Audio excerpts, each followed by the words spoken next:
नमस्कार दर्शकों, जेके प्राइम में आपका स्वागत है। मैं हूं विनोद कुमार। दर्शकों, आज भी 1100 से ज़्यादा मामले आए हैं और बड़ी बात यह है कि 200 का आंकड़ा जम्मू प्रोविंस ने पार कर लिया और 400 का आंकड़ा, मैं जम्मू जिले की बात कर रहा हूँ, क्षमा कीजिए, 400 का आंकड़ा श्रीनगर जिले ने पार कर लिया। तो इससे आप अंदाज़ा लगा सकते हैं कि मामले लगातार बढ़ते जा रहे हैं।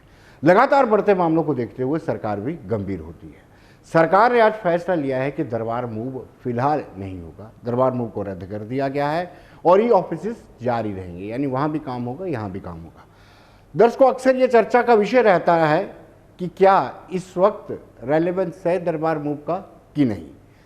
इस वक्त हम बड़े बड़े दावे करते हैं, डिजिटल इंडिया की बात करते हैं, हम बात करते हैं कि सारी चीज़ें डिजिटलाइजेशन होनी चाहिए। उसके बावजूद भी हमारे ट्रक फाइलों से लदे हुए जम्मू से श्रीनगर और श्रीनगर से जम्मू आते हैं 6 महीने के बाद, करोड़ों का खर्च होता है। लेकिन आज इस वक्त जो हालात बने हुए थे, लगातार कोविड के मामले बढ़ रहे थे, उपराज्यपाल मनोज कुमार सिन्हा ने भी इसी को आधार बनाते हुए कहा कि अब इस वक्त दरबार मूव नहीं होगा।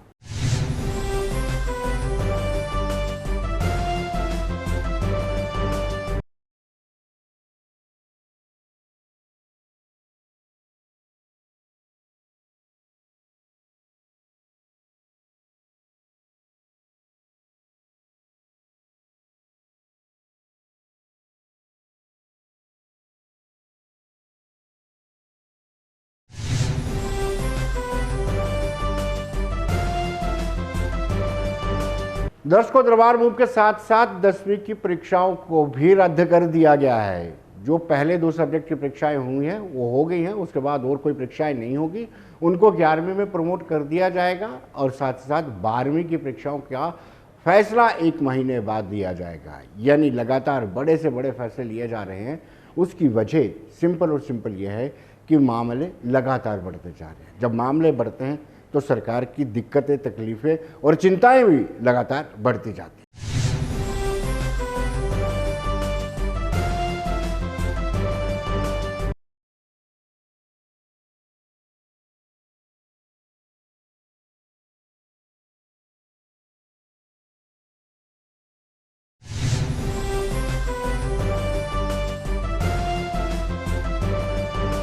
जैसे हमने कहा कि दरबार मूव के औचित्य रेलेवेंस को लेकर के अक्सर चर्चाएं चलती रही, तो हमने आज सोचा क्यों ना सियासतदानों से बातचीत की जाए। हमने डोगरा सदर सभा के चीफ गुलचैन सिंह चाड़क, जो फॉर्मर मिनिस्टर भी रह चुके हैं, फॉर्मर कैबिनेट मिनिस्टर रह चुके हैं, उनके जाना। उनका ये कहना था कि अक्सर हम ये कहते हैं कि इस खर्चे को कम किया जाना चाहिए, दोनों तरफ दबाव लगना चाहिए।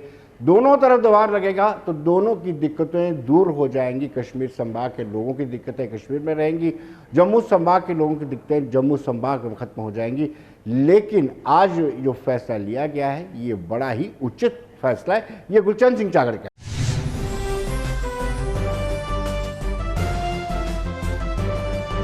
देखिए, एक तो डोगरा सदर सभा की तरफ से अभी नहीं, बड़ी देर से हमने ये इशू उठा के रखा है कि ये दरबार मूव की प्रथा जो है 1872 महाराजा रणबीर सिंह के टाइम शुरू हुई थी। आज का और उस ज़माने का बड़ा फ़र्क है। तो दरबार मूव करने का तो कोई मतलब ही नहीं होना चाहिए। यहाँ करोड़ों रुपया हमारा गर्क होता है, वहाँ पर मैन पावर जो है उनकी जो हालत होती है वो भी सबके सामने है। इस दफ़ा ये डिजिटाइजेशन हुई है, ये जिससे रिकॉर्ड वगैरह उन्होंने इस तरीके से किया है, कोशिश कर रहे हैं कि भाई अब ये रिकॉर्ड पूरा डिजिटाइज हो चुका है, इसलिए अब पूरा रिकॉर्ड जो है इसको हमें ट्रक भर के वहाँ नहीं लेना पड़ेगा।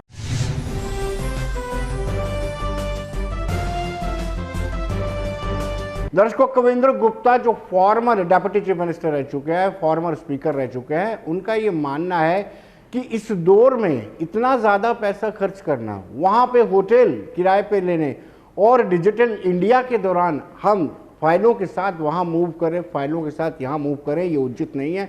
ये जो फैसला लिया है ये ज़रूर उचित है।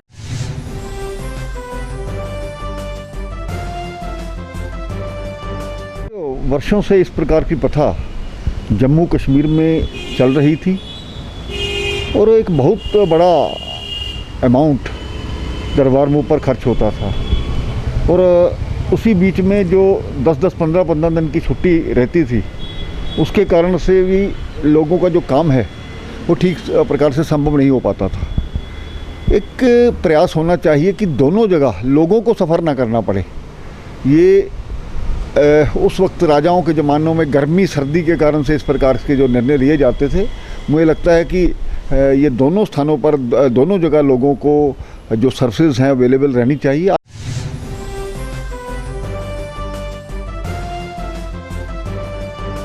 दर्शकों, कुरैशी, एडवोकेट कुरैशी जो फॉर्मर एमएलसी हैं, उनका ये मानना है कि ये सदियों पुरानी चली आ रही परंपरा है। इस परंपरा के साथ खिलवाड़ नहीं करना चाहिए।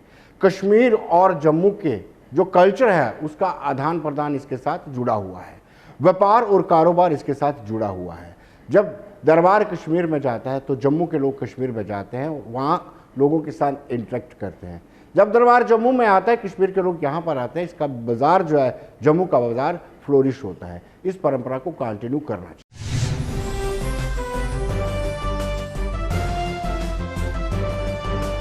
आज जो UT of Jammu and Kashmir की एडमिनिस्ट्रेशन ने जो फैसला लिया है, जिसे सोशल मीडिया में ट्वीट देखा गया, उसमें ये कहा गया है कि दरबार मूव नहीं होगा जम्मू से श्रीनगर,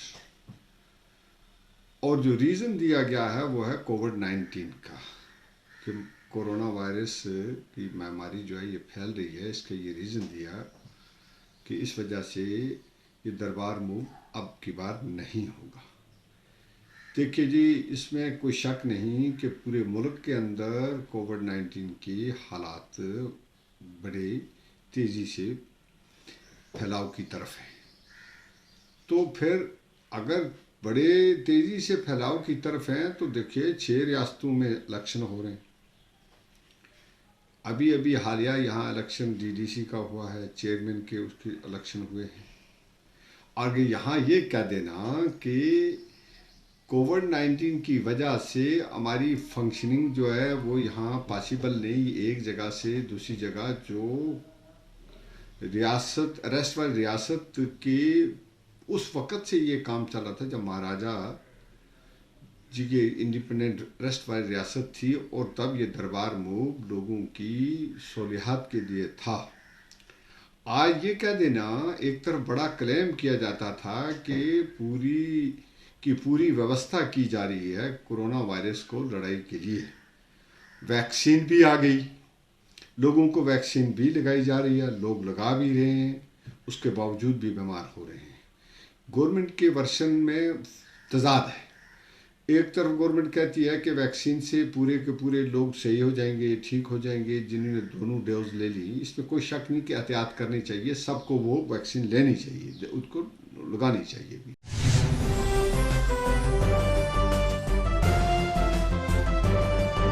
दर्शकों, हमने चर्चा विक्रम मल्होत्रा से की, अपनी पार्टी के जनरल सेक्रेटरी हैं। उनका ये कहना है कि उचित समय पर लिया गया उचित फैसला है, क्योंकि कोविड के मामले लगातार बढ़ते जा रहे हैं और दोनों ही मुख्यालय में ज़्यादा मामले बढ़ते जा रहे हैं, जिसके चलते लाजमी हो गया था कि दरबार मूव स्थगित किया जाए।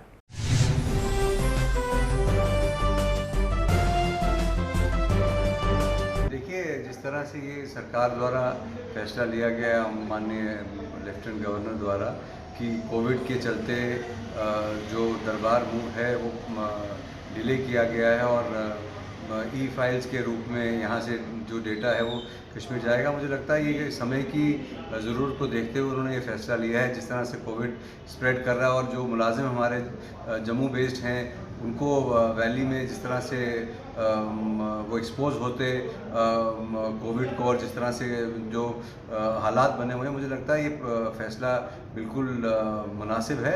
और दोनों जगह सेक्रेट फंक्शन रखा जाएगा, जम्मू में भी कश्मीर में भी, और उससे लोगों को सहूलियत रहेगी। मुझे लगता है कि ये सिर्फ पेपर में ना हो, लेटर और स्पिरिट में ये, क्योंकि पिछले दिनों भी हमने देखा जब दरबार मूव हुआ, कहने को तो नहीं हुआ पर तकरीबन सारा जो गवर्नमेंट की मशीनरी थी वो कश्मीर चली गई थी, और जम्मू में कोविड के दौरान लोगों को बहुत दिक्कतों का सामना करना पड़ा। और मुझे लगता है एक फंक्शनल जो है, खाली कागज़ों पे नहीं, रियल मायनों में जो फंक्शनल दफ्तर हैं वो दोनों जगह होने चाहिए। पर जहाँ तक दरबार मूव की प्रथा है, मुझे लगता है उसको कायम रखना ज़रूरी इसलिए भी है क्योंकि जो हमारे पूर्वजों ने जिनको ने ये शुरू की थी प्रथा, वो इसलिए भी था कि जम्मू के लोग 6 महीने में कश्मीर आए और कश्मीर के लोग जम्मू आए, आपस में मेल मिलाप भाईचारा बना रहे। और आज सबसे ज़्यादा ज़रूरत है उस भाईचारे की, ताकि दोनों खित्तों के लोग जो हैं एक दूसरे के साथ मिलके इस यूनियन टेरिटरी को ये जिस हालात में पड़ी है उससे बाहर निकाल सके। पर चूंकि आज हम असामान्य स्थिति से गुजर रहे हैं और ऐसी स्थिति में मुझे लगता है जो सरकार द्वारा ये फैसला लिया गया है वो सही है और कहीं ना कहीं इससे लोगों को राहत मिलेगी, जम्मू में भी, कश्मीर में भी, और ख़ासकर हमारे मुलाजमों को।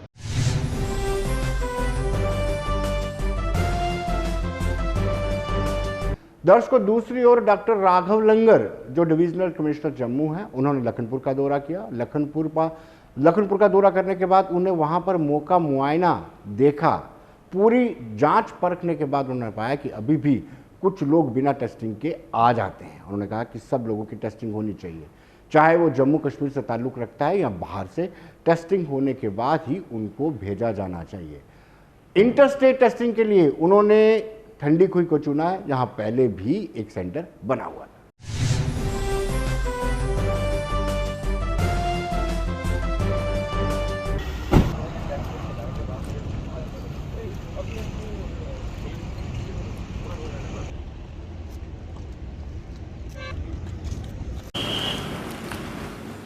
खाली पड़ी मोहर होनी चाहिए। Whatever I speak, it has to be implemented. ठीक है ना, for you। और ये साइन आपको टीचर होगा जो दिया।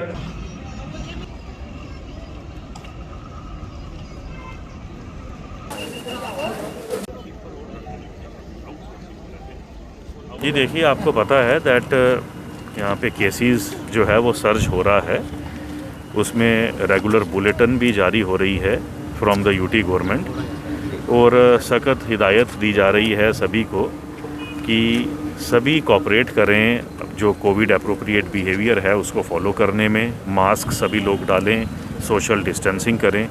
आप देख रहे हैं कि कहीं कहीं पर जहाँ पर क्लस्टर में ज़्यादा केसेस निकल रहे हैं तो वहाँ पर जो कंसर्न डिस्ट्रिक्ट मजिस्ट्रेट्स हैं उनको माइक्रो कंटेनमेंट जोन भी बनानी पड़ रही है। तो उसी के चलते हम लोगों ने पिछले हफ्ते प्रेस कॉन्फ्रेंस भी की थी, जिसमें उसमें भी एक सभी लोगों से गुजारिश की गई थी कि ये मिलकर ही हम लोगों को इस पेंडेमिक से फ़ाइट करना है। वैक्सीनेशन आप देख रहे हैं कि बहुत अच्छी गति से हमारी चल रही है। सभी टारगेट ग्रुप को जो है वो फॉलो अप करके उनको कंप्लीट 2 डोजेज़ की वैक्सीनेशन कराई जा रही है।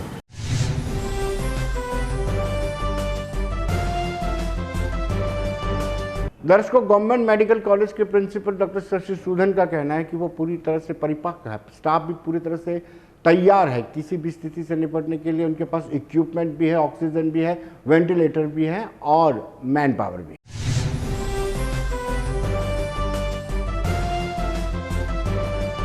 जम्मू में ऑक्सीजन को लेके और वेंटिलेटर्स की अवेलेबिलिटी को लेके और अभी तक जो हमारे मरीज़ हमारे पास हैं, कुछ लोग सीरियस भी हैं और हमारे कोविड आईसीयू में हैं वो, तो अभी तक हमारी पूरी तैयारी है।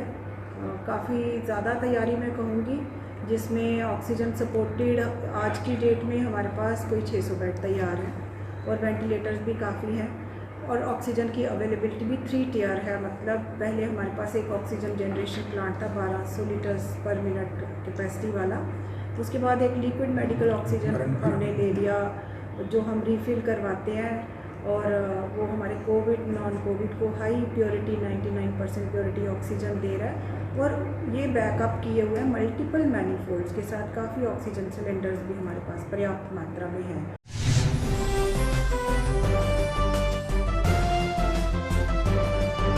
दर्शकों, इस बाबत डायरेक्टर हेल्थ से बात करना जरूरी था। डॉक्टर रेणु शर्मा, उनसे हमने बातचीत की, आइए देखते हैं।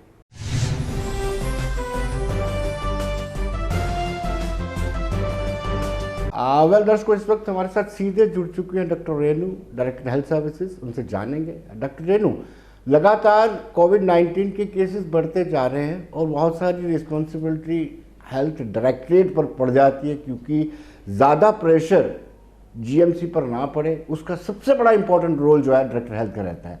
क्या इंतजाम आपने किए हैं? हाँ जी, देखिए ये मिड ऑफ मार्च से जो है हमारे केसेस कोविड के बढ़ना शुरू हो गए हैं और इसके जैसे ही केसेस बढ़ना शुरू हुए हमने इमीडिएटली ऑर्डर्स इशू करे हैं। जो हमारे पुराने कोविड केयर सेंटर्स थे, जो हमने उस वक्त, जो पिछले साल जो पीक आई थी अगस्त सितंबर में, उस वक्त जो हमने कोविड केयर सेंटर्स और कोविड हेल्थ सेंटर्स और जिस तरह से भी जो हमने एक्शंस लिए थे कंटेनमेंट के लिए, तो वो हमने फिर से एक्टिवेट कर दिया और हमने सीएमओस को ये डायरेक्शंस दी हैं कि वो कोविड केयर सेंटर्स को फिर से जो है सेटअप कर लें और उन्होंने कर भी लिए हैं। कोविड केयर हर डिस्ट्रिक्ट हेडक्वार्टर लेवल पे एक एक कोविड केयर सेंटर जो है वो उन्होंने सेटअप कर लिया है और जो हमारे हॉस्पिटल्स हैं उनको भी हमने डायरेक्शंस इशू करी हैं कि कोई भी पेशेंट आए और उसके लिए वो इमीडिएटली प्रिपेयर्ड रहें और जो भी उनको लॉजिस्टिक्स चाहिए वो हमने उनसे रिक्वायरमेंट्स मांगी हैं और उनको हमने सप्लाई भी करी हैं। तो लॉजिस्टिक्स की भी हमारे पास कोई शॉर्टेज नहीं है। इस रिगार्ड में हमने पूरे जो है वो तैयारी करके रखी हुई है। मगर मैं आपको बता दूँ, ये जो कोविड लोड है ज़्यादा जो है ये जम्मू डिस्ट्रिक्ट में ही है और थोड़ा कठुआ डिस्ट्रिक्ट में थोड़े केसेस, जैसे कल कोई 40 के करीब केसेस वहाँ पॉजिटिव आए हैं, पर most of them they are वो ट्रैवलर्स हैं जो कि पंजाब से वहाँ स्क्रीनिंग हो रही है और वहाँ से जो आ रहे हैं ट्रकर्स और ट्रैवलर्स, और काफ़ी जो संख्या में जो हैं वो ट्रैवलर्स ही पॉजिटिव आ रहे हैं कटरा रेलवे स्टेशन पे या जम्मू रेलवे स्टेशन पे। और मगर ऐसा नहीं है कि लोकल्स नहीं आ रहे, लोकल्स भी कुछ पॉजिटिव आ रहे हैं।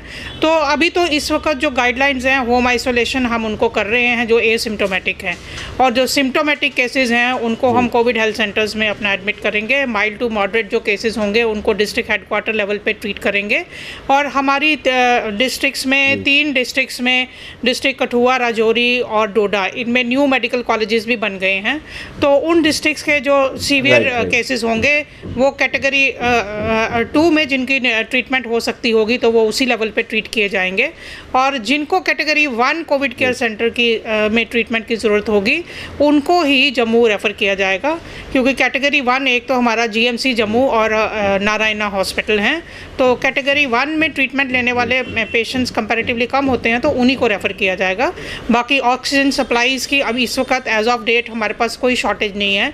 पिछले साल कोविड पीक से पहले गवर्नमेंट ऑफ इंडिया ने भी हमें काफ़ी सप्लीमेंट करा था ऑक्सीजन सप्लाईज़ के रूप में। ऑक्सीजन कंसनट्रेटर्स भी हमें मिले थे, ऑक्सीजन सिलेंडर्स भारी तादाद में, डी टाइप ऑक्सीजन सिलेंडर्स जो बड़े सिलेंडर्स होते हैं जिनसे मैनीफोल्ड ऑक्सीजन सिस्टम भी चलता है, वो सब भी हमें सप्लाई में मिले थे।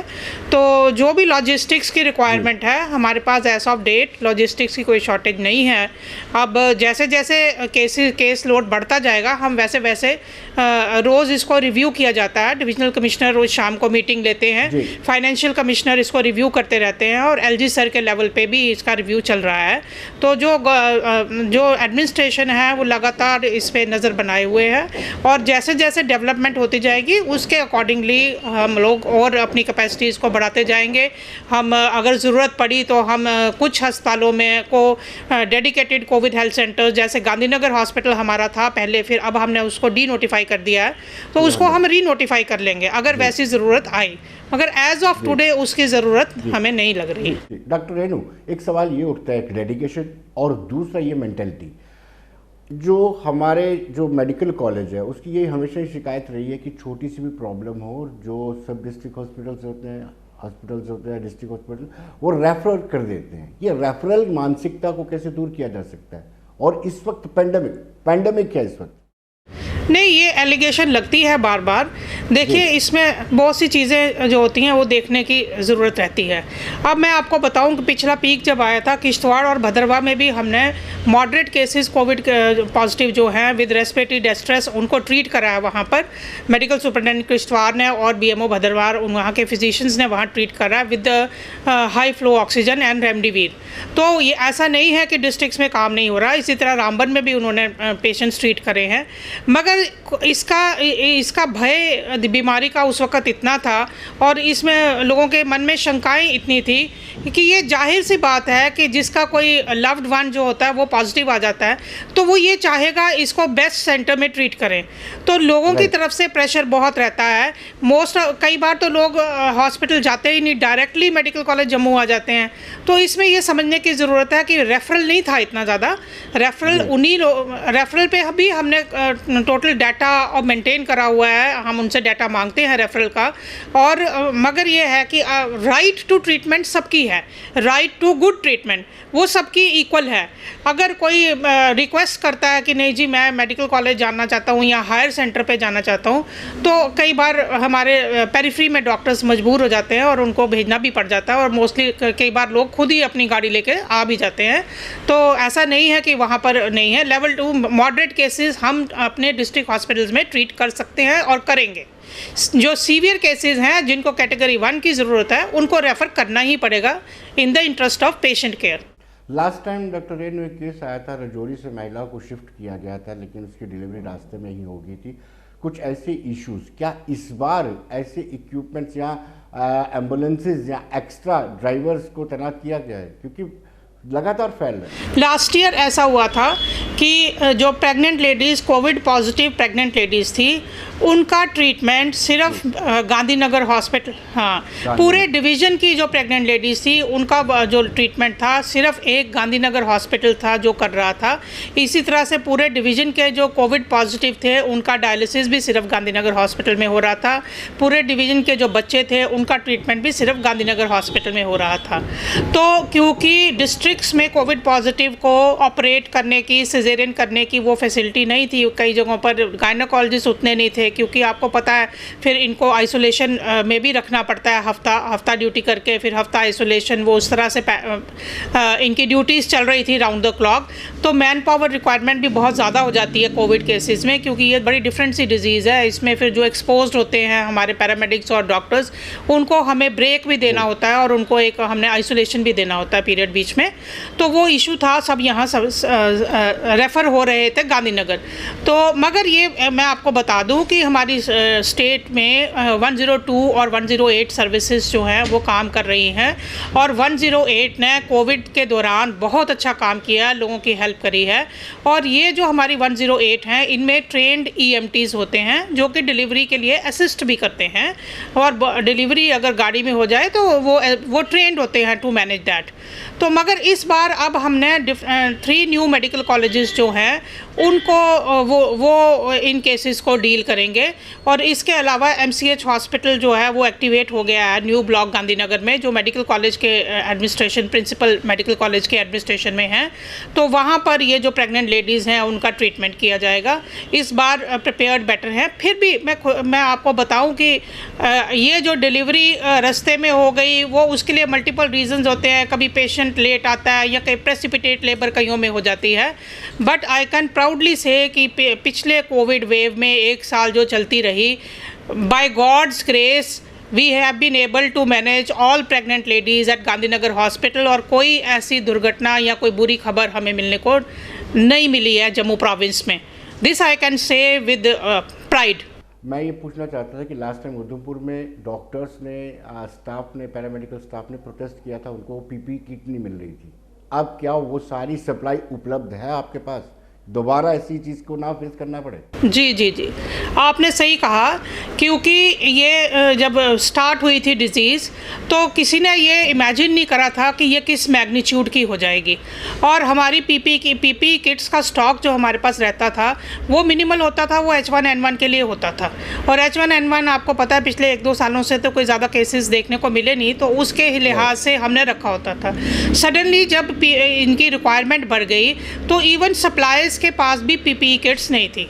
आपको पता है हमारी जो हेल्थ डिपार्टमेंट की जितनी भी सप्लाईज होती हैं वो JNK मेडिकल सप्लाईज कॉरपोरेशन से आती हैं। हम डायरेक्टली प्रिक्योर नहीं करते हैं, हम डायरेक्टली उन्हीं चीज़ों को प्रिक्योर करते हैं जिसके लिए वो NOC देते हैं हमें कि हम ये आप कर लीजिए, हम नहीं कर पाएंगे। तो क्योंकि JNK मेडिकल सप्लाईज कॉरपोरेशन ही हमें सप्लाई करती है, उनको भी उस वक्त प्रॉब्लम आई थी। फिर उन्होंने हमें NOC जब दे दिया तो हमने डायरेक्टरेट से प्रिक्योरमेंट्स कराई थी और हमने हमने सप्लीमेंट करा था, वो थोड़ा सा पीरियड इनिशियली था जब ये प्रॉब्लम फेस की थी। उसके बाद गवर्नमेंट ने खुद इसमें एक्शन लिया और डायरेक्टली HLL से कांटेक्ट करके, और उसके बाद हमें कभी भी PPE किट्स या मास्क या ग्लव्स या किसी भी चीज़ की शॉर्टेज नहीं आई। और आज की डेट में भी JKMSCL जो है वो सप्लाई कर रहा है और हमें कोई शॉर्टेज नहीं है।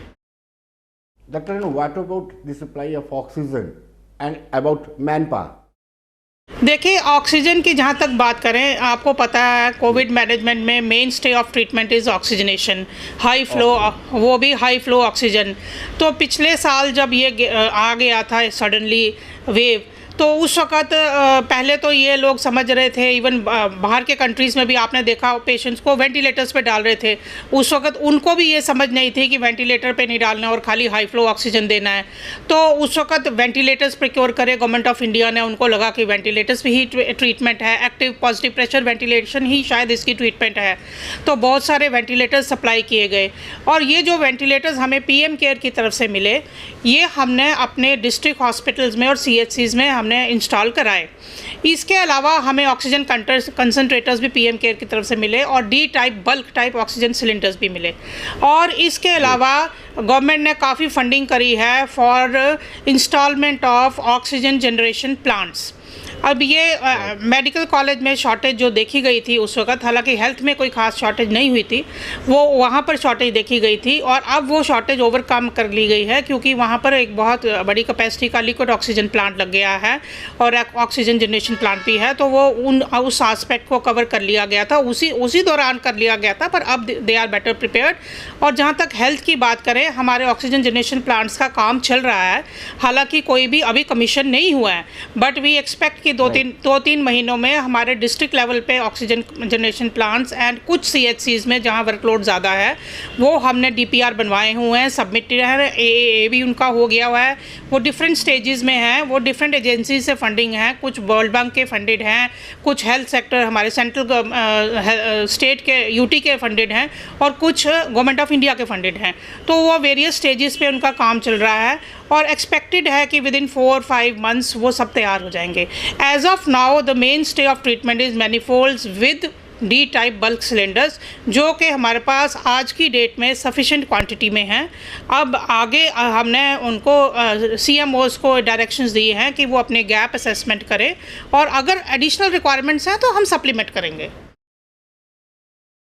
डॉक्टर रेणु, मेरा एक दूसरा सवाल रह गया, व्हाट अबाउट मैन पावर? क्या हमारे पास मैन पावर है? देखिए, मैन पावर तो बात यह है कि जो हेल्थ डिपार्टमेंट के पास मैन पावर थी वो तो उतनी ही है। अब मैन पावर बड़ी तो नहीं है सडनली, मगर पिछले साल ये रिटायर्ड लोगों को हायर किया गया था फॉर 1 ईयर, और अभी भी NHM की तरफ से जो है वो CMOs को उन्होंने परमिशन दी है for hiring of laboratory technicians, ward boys, FMPHWs। तो वो हायरिंग इस वक्त प्रोसेस चल रही है। तो हायरिंग भी NHM की तरफ से काफ़ी सप्लीमेंट हो रही है, सपोर्ट मिल रही है। उन्होंने एनेस्थीसिया टेक्नीशियन मेडिकल कॉलेजेस को हायर करके दिए हैं। हेल्थ में हमने उनको रिक्विजिशन दी हुई है। हम उम्मीद करते हैं कि वो हेल्थ में भी एनेस्थीसिया टेक्नीशियंस जो हैं वो हमें प्रोवाइड करेंगे, बिकॉज इनकी शॉर्टेज हमें है। और मगर ये है कि मैं बड़े शुक्रगुजार हूँ अपने हेल्थ केयर वर्कर्स का, हेल्थ डिपार्टमेंट के जो हमारी ANMs, जो आशास, जो हमारे FMPHWs, हमारे फार्मासिस्ट, हमारे lab technicians, dental technicians, doctors, ये दिन रात जुटे हुए हैं, और मुझे कहीं से भी कोई शिकायत नहीं मिली कि किसी ने रिजेंटमेंट शो करी हो, क्योंकि आपको पता है वैक्सीनेशन भी चल रही है और उनको कोई ब्रेक नहीं मिल रही। इवन गेस्टेड हॉलीडेज़ को और संडेज़ को भी वैक्सीनेशन चल रही है। सैम्पलिंग डे एंड नाइट हमारी चल रही है, लखनपुर में हो, railway station, airport, railway station Katra, railway station Udhampur, और जहाँ भी कोई माइक्रो कंटेनमेंट जोन होती है फिर वहाँ पे स्वीप सैम्पलिंग होती है। तो इस तरह से बहुत बड़ी एक्टिविटी जो है चल रही है, अनइमेजिनेबल लेवल पे, अनप्रेसिडेंटेड। हमने कभी नहीं सोचा था इतनी मास वैक्सीनेशन कभी इंडिया में आज तक हुई नहीं थी, और उसको भी सक्सेसफुली हम कर रहे हैं। तो जो हमारी मैन पावर है, kudos to them I should say, and I am really thankful to them. उन्होंने अपनी जान को दाव पे लगा के बहुत से लोगों की अनफॉर्चुनेट मेरे पैरामेडिक्स की और मेरे 2 डॉक्टर्स की इसमें जान भी गई। That is very unfortunate. Young doctor हमने लूज़ करा बनिहाल में, उसका मुझे खेद है बहुत। हमने एक लेबॉर्ट्री टेक्नीशियन लूज़ करा, हमने इस बीमारी को एक अपना ड्राइवर खो दिया। ये बहुत दुख हमें होता है। एट द सेम टाइम मैं आपके माध्यम से अपने स्टाफ को, डॉक्टर्स और पैरामेडिक्स को ये बोलती हूँ कि वो जज्बे के साथ और मिशन मोड में और इसको एक धर्म समझ के अपना काम करें, मगर अपनी प्रोटेक्शन का भी ख्याल रखें। सब प्रिकॉशंस हैं जी। बहुत बहुत शुक्रिया। Thank you so much. शुक्रिया।